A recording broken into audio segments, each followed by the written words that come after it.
Aujourd'hui, c'est la fête. Le drapeau de la francophonie flotte sur le pont du Mont Blanc, ici à Genève, pour célébrer la Journée internationale de la francophonie, qui commémore la signature, le 20 mars 1970, du traité de Niamey, en terre africaine, qui fondait la première organisation intergouvernementale francophone, l'Agence de coopération culturelle et technique. Depuis, la Fédération Wallonie-Bruxelles n'a cessé de s'impliquer activement au travers de ses exécutifs, de son Parlement, de ses hauts fonctionnaires, et de toutes les actrices et acteurs qui, par leur talent et leur mobilisation, ont enrichi la réflexion et l'action de la francophonie. Elle y a d'ailleurs occupé l'important poste d'administrateur général en la personne de Roger Deheb, sous les mandats des secrétaires généraux Boutros Boutros-Ghali et Abdou Diouf. La Fédération Wallonie-Bruxelles est un membre actif de l'organisation. Elle contribue à sa stratégie et à la définition des priorités dans la droite ligne de ses propres objectifs et de ses priorités internes. La langue française, le multilinguisme, la diversité culturelle, les droits de l'homme et la démocratie, l'important combat pour l'égalité entre les femmes et les hommes et sa stratégie que la Fédération a portée particulièrement.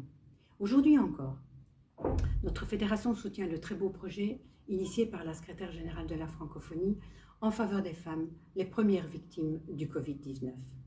L'économie, le numérique, la recherche, l'innovation comptent parmi les axes importants pour permettre aux populations d'accéder au développement économique et social. Et sans oublier bien sûr les piliers que sont la culture et l'éducation. Alors nos publics cibles, les femmes et les jeunes. Depuis 1970, évidemment, la famille francophone s'est considérablement élargie.